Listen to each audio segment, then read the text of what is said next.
தமிழா பார்வையாளர்களுக்கு வணக்கம். விஜய் மலேசியாவில் ஆடியோ வெளியீடு. உடன் இசையமைப்பாளர் அனிருத் சென்றிருக்கிறார். அந்த படம் அங்கு பரபரப்பாக திமுக குடும்பத்துக்கு சொந்தமான நிறுவனம், கலாநிதி மாறனுடைய நிறுவனம் அதை ஸ்பான்சர் செய்திருக்கிறது. விஜயை திமுக மிக கவலையோடு அணுகிறது. விஜய் அதிமுக கூட்டணி சேர்ந்துவிடக்கூடாது என்று கவலைப்படுகிறது திமுக. அதற்காக விஜயோடு இணக்கமாக ஒரு பேச்சுவார்த்தை, இணக்கமான நடவடிக்கைகளை முன்னெடுப்பதற்கான முதல் கட்டம் மலேசியாவில் அனிருத்துடன் களமிறங்குகிறார். திமுக குடும்பத்துக்கு சொந்தமான ரெட் ஜாயிண்ட் இந்த நிகழ்ச்சியை ஒருங்கிணைக்கிறது. திமுகவை எதிர்க்க, திமுகவை அழிக்க துடிக்கிற விஜய்க்கு திமுக குடும்பத்தை சார்ந்த இந்த ரெட் ஜாயிண்ட் நிறுவனம் எப்படி அவரை அங்கீகரிக்கிறது? இரண்டு பேர் கருத்து திமுகவுக்குள் இல்லை, ஒரே கருத்து தான். திமுக குடும்பம் அத்தனை பேருக்கும் ஒரே கருத்து தான். அதிகாரத்தை தன்னுடைய கட்டுப்பாட்டில் வைத்து கொள்ள வேண்டும். திமுக வெற்றி பெற வேண்டும். திமுக அதிகாரத்தை கட்டுப்பாட்டுக்குள் வைத்து கொள்ள வேண்டும். விஜயை திமுகவை எதிர்க்கிற காரணத்தினால் விஜய் அதிமுகவோடு கூட்டணி சேர்ந்தால் திமுக வெற்றி பெறாது, அதிகாரம் கை நழுவி போய்விடும். இதற்காக விஜய் மறைமுகமாக திமுக கட்டுப்படுத்த நினைக்கிறது. ஒரு காலத்தில் ஜெயலலிதாவோடு கூட்டணி சேர்ந்துவிடக்கூடாது விஜயகாந்த் என்பதற்காக அன்ற காலகட்டத்தில் விஜயகாந்துக்கு மிகப்பெரிய வலையை விரித்தார்கள்.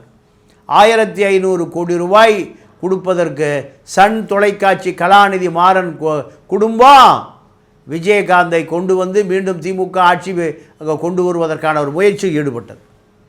இதை அறிந்து கொண்ட ஜெயலலிதா அதை விட அதிகமாக கொடுத்து விஜயகாந்தை தனித்து நிற்கக்கூடாது என்பதை தவிர்த்து தன்னோடு இணைத்து கொண்டார்.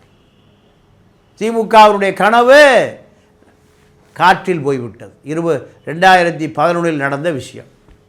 அதே போன்ற ஒரு நிகழ்வு விஜயை அதிமுக வழிக்கில் கொண்டு வருவதா, அதிமுக வழிக்கில் கொண்டு வராமல் விஜயை தனித்து நிறுத்துவதா?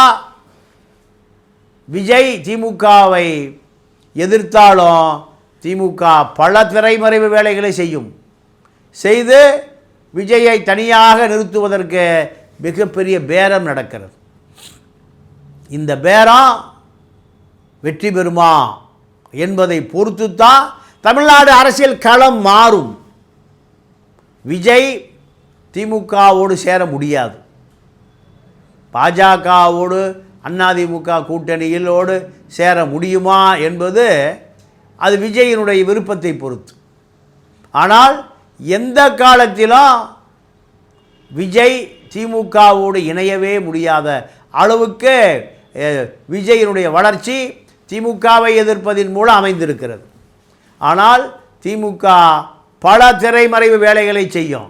திமுகவை சேர்ந்த சபரீஸ்வரன், கலாநிதி இவர்கள் செய்யாத வேலையே இல்லை. இவர்களிடம் தப்ப முடியாமல் பல பேர் காணாமல் போயிருக்கிறார். கருணாநிதியை விட பல மடங்கு அரசியல் செய்யக்கூடியவர் கலாநிதி மாறனும் சபரீசன் திமுகவுக்காக, கலாநிதி மாறன் திமுகவுக்காக கடுமையாக போராடுகிறார்கள். விஜயினுடைய இந்த நிலை என்ன? விஜய் இன்னும் முழுமையான அரசியல்வாதி அல்ல, அரசியல் தெரிந்தவரும் அல்ல, இன்னும் திரைப்பட நடிகனாகவே இருக்கிறார். இந்த திரைப்பட நடிகனுக்கு தமிழ்நாட்டில் அரசியல் சொல்லிக் கொடுக்க ஆளுமைகளே இல்லை. காலாவதியான செங்கோட்டையன் காசு மட்டுமே வைத்திருக்கிற ஆதவ் அர்ஜுனா. பாண்டிச்சேரி அரசியலை முழுமையாக தெரிந்து கொண்டால் விஜய் தமிழ்நாட்டிலே திமுக அதிமுகவை எதிர்க்க முடியும். மார்ட்டின் மகன் சார்லஸ் பாண்டிச்சேரி முதலமைச்சராக வேண்டும் என்று விரும்புகிறார். அதற்காக பாண்டிச்சேரியிலே களம் அமைக்கிறார். காரணம், இப்பொழுது 2 சட்டமன்ற உறுப்பினர்கள் இருக்கிறார்கள் அவருடைய தொடர்பிலே. ஒருவர் லாட்ரி ஜான்குமார், இன்னொருவர் அவருடைய மகன் ரிச்சான ஜான்குமார். 2 பேரை வைத்து இன்னும் 14 பேரை பிடிக்க வேண்டும். ஒரு வேட்பாளருக்கு திமுகவிலும் வந்தாலும் சரி, அதிமுகவிலும் வந்தாலும் சரி, என்ஆர் காங்கிரஸ் வந்தாலும் சரி, ஒரிஜினல் காங்கிரஸ் வந்தாலும் சரி, 10 கோடி ரூபாய் உங்களுக்கு தேர்தல் செலவுக்கு. நீங்கள் வெற்றி பெற்று நான் முதலமைச்சராவதற்கு நீங்கள் ஆதரவு கொடுக்க வேண்டும். இப்படியான நிலை ஜான்குமார் முதலமைச்சரா அல்லது ரிச்சர்டு ஜான்குமார் முதலமைச்சரா? ஜோஸ் கண்டிப்பாக முதலமைச்சராக முடியாது. காரணம், பாண்டிச்சேரி குடியுரிமை பெற்றவன் தான் அங்கு தேர்தலில் நிற்க முடியும். தேர்தல் நின்ற பிறகுதான் அவர் முதலமைச்சராக முடியும். ஆக அவருடைய கட்சி வேண்டுமானாலும் நீங்கள் அதிகாரத்துக்கு வரலாம். இதை பின்னாடி இருந்து பிஜேபி இயக்குகிறது. சார்லஸை, ஜோஸை, ஜான்குமார், ரிச்சர்டு ஜான்குமார். கிறித்துவர்களுடைய வாக்கு வங்கியை நீங்கள் பிரித்து விடுங்கள், அது காங்கிரஸுக்கு போகாமல் நாங்கள் மீதியை பார்த்து கொள்கிறோம். இதற்காகத்தான் குஜராத்திலிருந்து இறக்குமதி செய்யப்பட்டிருக்கிறார் ஆளுநர். இந்த ஆளுநர் பாஜகவினுடைய திட்டங்களை திட்டம் போட்டு தீட்டிக் கொண்டிருக்கிறார். இப்படியான ஒரு சூழல் பாண்டிச்சேரியிலே நிலவுகிறது. பாண்டிச்சேரி அரசியல் ஸ்திரத்தன்மை இல்லாமல் போய்விட்டது. நாராயணசாமி மீண்டும் வர முடியாது, ரெங்கசாமி மீண்டும் வர முடியாது. அப்போது திமுகவை சேர்ந்த மாநில தலைவர் சிவாவும் முதலமைச்சராக முடியாது, அதிமுகவை சேர்ந்த அன்பழகனும் முதலமைச்சராக முடியாது. இப்படியான ஒரு நிலையை பாஜக உருவாக்கி இருக்கிறது. அதே போன்ற நிலை தமிழ்நாட்டில் உருவாகி கொண்டிருக்கிறது. தனித்து இந்த கூட்டணிகள், விஜய் தனித்து நின்றால் முதலமைச்சராக முடியாது. விஜய் அதிமுகவோடு சேராமல் இருந்தால் எடப்பாடி முதலமைச்சராக முடியாது. விஜயும் அதிமுகவும் கூட்டணி வைத்தால் ஸ்டாலின் முதலமைச்சராக முடியாது, உதயநிதி துணை முதலமைச்சராக முடியாது. இப்படியான ஒரு சூழல் உருவாகி இருக்கிறது. இந்த சூழலை உருவாக்குபவர்களே பாஜக தான். பாண்டிச்சேரியிலும் பாஜக, தமிழ்நாட்டிலும் பாஜக. ஆனால் பாஜகவை தாண்டி திமுக சிந்திக்கிறது. திமுக என்ன சிந்திக்கிறது? விஜயை நாம் எப்படியாவது நம்முடைய வழிக்கு கொண்டு வந்து விடுவோம். பேரத்துக்கு படியாத தலைவர்களே, சினிமா நடிகர்களே இல்லை. அதிமுக பேரத்துக்கு படிய மறுக்கிறார் விஜய். திமுக பேரத்துக்கு படிந்து விடுவாரா என்று மாப்பிள்ளை தான் முடிவு செய்ய வேண்டும். இங்கே எடப்பாடி அந்த பக்கம் மாப்பிள்ளை, 2 பேரும் தாவேக்கானுடைய தமிழக அரசியலை முடிவு செய்கிறார்கள். பாஜக இதை பார்த்து கொண்டு இருக்கிறது. பாஜகவினுடைய நினைப்பு கடைசி கட்டத்தில் விஜயை அதிமுக கூட்டணிக்குள் கொண்டு வருவதில் 50% வெற்றி பெற்று விட்டது. இன்னொரு 50% நடந்து கொண்டு இருக்கிறது. அதன்படி விஜய் அதிமுக கூட்டணியில் சேரக்கூடாது என்பதுதான் திமுகவினுடைய விருப்பம். அப்படி சேர்ந்தால் திமுக 5 ஆண்டு காலத்தை இழக்க வேண்டியிருக்கும், எதிர்காலத்தை இழக்க வேண்டியிருக்கும். ஆகையால் அதிமுகவை முதலிலே நாம் ஒழித்து விடுவோம். அதன் பிறகு எடப்பாடியுடைய ஸ்திரத்தன்மை இல்லாத அரசியல் நீங்கள் அனாதையாகி போனால் திமுக எதிர்கால திட்டங்கள், நாடாளுமன்ற தேர்தல், சட்டமன்ற தேர்தல், உள்ளாட்சி தேர்தல் அத்தனையும் மிக எளிதாக நாம் கால் பதித்து விடலாம். அதிமுகவை பொறுத்தவரை ஆட்சி கொண்டு வர வேண்டும் என்பதை விட நீங்கள் கொள்ளையடிப்பது தான் அவர்களுடைய திட்டம். வேலுமணி ஒருவர் கடந்த 16/2021 பிடபிள்யூ ஹைவேஸ் ரெண்டும் தான் எடப்பாடி அமைச்சர் முதலமைச்சர். மீதி 32 33 துறைகளுக்கும் வேலுமணி தான் அமைச்சர்.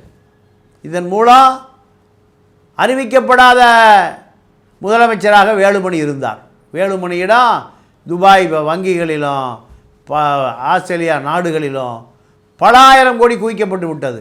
இதையெல்லாம் பாஜக அத்தனையும் ஆவணப்படுத்தி வைத்திருக்கிறது.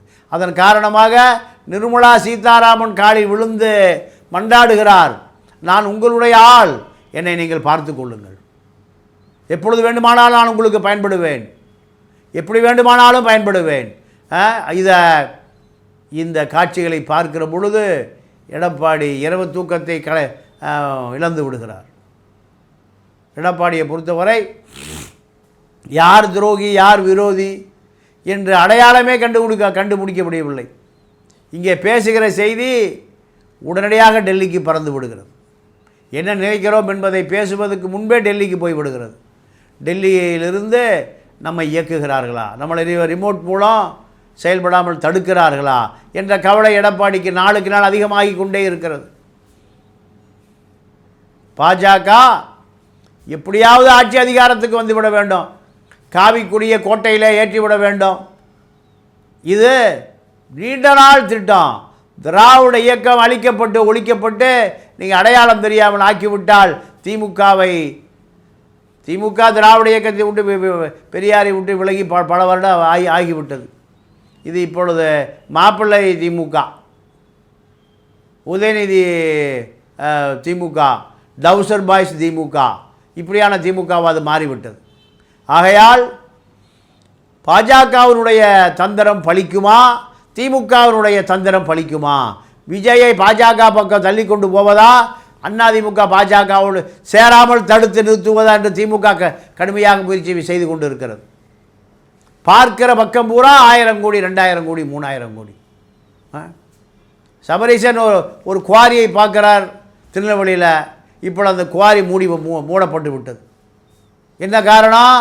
அந்த குவாரி தனக்கு வேண்டும், பல கோடி வருமானம் வரும். 25க்கு மேற்பட்ட லாரிகள் துருப்பிடித்து நிற்கிறது. சேவல் பட்டாசு கம்பெனிக்காரனுடைய திருநெல்வேலி குவாரி. தமிழ்நாட்டில் எப்படி ஜெயலலிதா வைத்துக்கொண்டு சசிகலா செய்தாரோ அதே போல் பேண்ட் போட்ட சசிகலாவாக சபரீசன் மாறிவிட்டார். எதிர்க்கட்சிகள் வடை சாப்பிட்டு கொண்டு இருக்கிறது, போண்டா சாப்பிட்டு கொண்டு இருக்கிறது. கம்யூனிஸ்டுகள் காணாமல் போய் இதெல்லாம் பேச முடியாது, யாரும் பேச முடியாது. இப்படி ஒரு அதிகாரம் இழந்த கூட்டமாக ஒரு கூட்டம் மாறி போச்சு. இவர்களெல்லாம் எதை செய்ய போகிறார்கள்? மக்களை எப்படி காப்பாற்றப் போகிறார்கள்? ஆட்சிக்கு வர வேண்டும், அதிகாரத்துக்கு வர வேண்டும், பல கோடி செலவு செய்ய வேண்டும்.